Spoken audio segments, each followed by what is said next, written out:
Hey CrossFit DC, hope your week is going well so far. We have the Zoom classes going on now, so hopefully you're able to join in on one of those. Just a reminder, we have those at 7 a.m.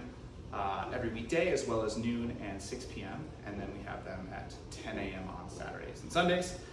So if any of the scaling options that I talk about today in today's workout don't work with the equipment you have, or you have further questions, feel free to jump on one of the Zoom calls. The coaches are there to kind of help guide everyone through the workouts regardless of what they have at their disposal. So today we've got two parts to the workout. We've got part one is a 16-minute EMOM. So we got 4 stations in there, which means that we'll have 4 rounds through. And then we have a little for time, 30, 24, 18, 12, 6 of a couplet there with a couple movements. So I'm going to take you through all these movements really quick, talk about some scaling options, specifically as it applies to a dumbbell, a kettlebell, or a plate. If you have none of those things, again, hop on a Zoom call or shoot us a message and we can help you figure out how to use those. So for part one, again, we've got a 60-minute EMOM. First station is 5 to 10 deadlifts. Second station is 15 hollow rocks. The third station is 12 alternating pistols or single leg squats. And then we've got 10 windshield wipers. So we'll take these one by one, talk about some scaling options, and then we'll move on to part two. So for part one, 5 to 10 deadlifts. With those, again, depending on what you have, will kind of help determine which reps you kind of bias toward, that 5 or that 10. If you have a kettlebell, you can kind of set up with that kettlebell in both hands like so, in that deadlift stance a little bit wider so you can have this kind of aim in between your feet. And then from here, the most important thing with any implement is that once you soften those knees, you keep that back nice and flat, keep your shoulders back to help ensure that, and then come all the way down to the floor, tap, and then stand back up. That same thing can be done with a single dumbbell if you only have one. If you have 2, you could do a dual dumbbell setup. With one dumbbell, again, you would take that weight like so, making sure that back is nice and flat, standing that weight up, and then coming back down to the floor.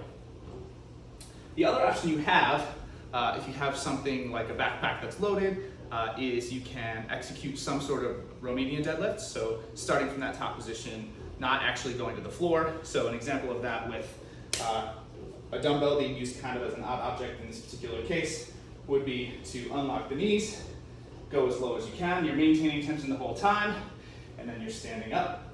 So again, 5 to 10 reps for the deadlifts there. And if the weight is less challenging than typical for you based on what you have available to you, then you would want to bias kind of that higher end. For the second movement here, you will rest the remainder of whatever is left in that minute after those 5 to 10 reps, and then move on to 15 hollow rocks. So with the hollow rock position here, you'll set yourself up on the floor, and then in this position here, the goal is to kind of eliminate the space between your back and the floor by squeezing that out, squeezing your core, and then creating this kind of hollow position. And then from here, as you execute that rock, you want to maintain this same position. Your feet aren't flying up too high, right? You're keeping this same kind of banana shape as you rock through. If the hollow rocks are a work in progress, you could exchange that for just a hollow hold. So finding that position, holding that for up to 30 seconds. And then the next skill would be some sort of plank, 45-second plank would be fine as well. And then for the third station here, we've got 12 alternating pistols.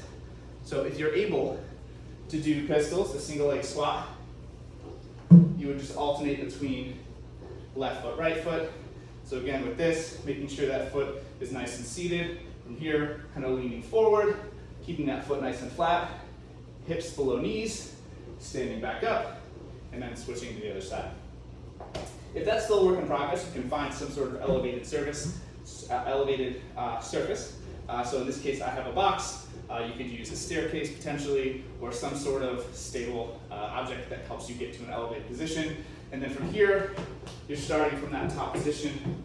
And then from here, keeping that foot nice and flat, all the way down,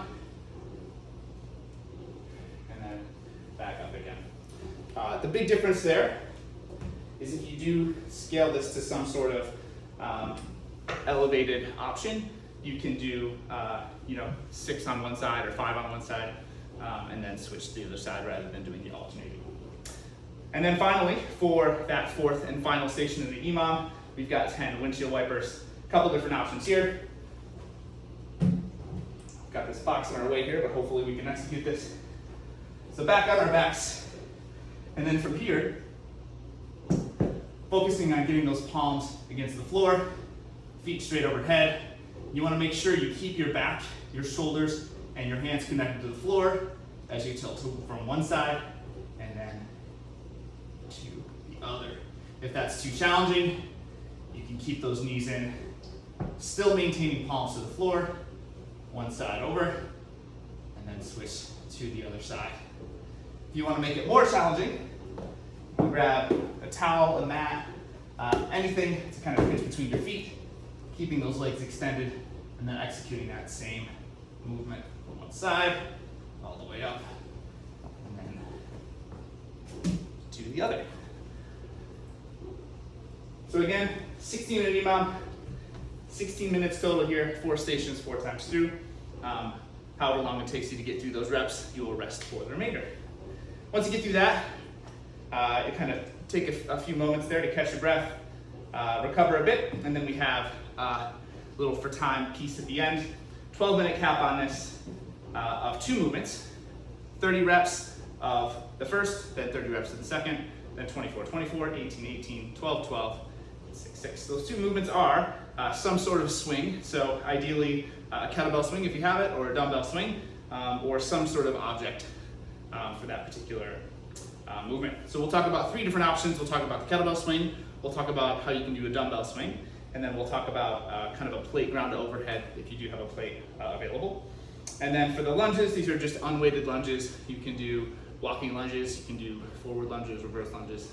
We'll talk about that really quick. So for the swings, again, that kettlebell swing, we're maintaining those same points of performance that we did with the deadlift.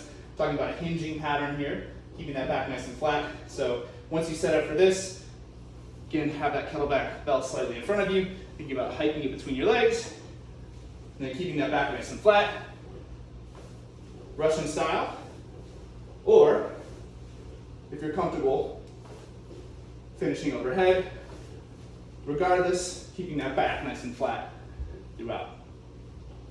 If you do not have a kettlebell or a plate, all of the other options, we will keep it Russian or eye level for the swings today. For the dumbbell, if you're doing dumbbell swings, you can kind of set up in the same way. You'll position the bell in your hands like so, swing between your legs. Everything else remains the same.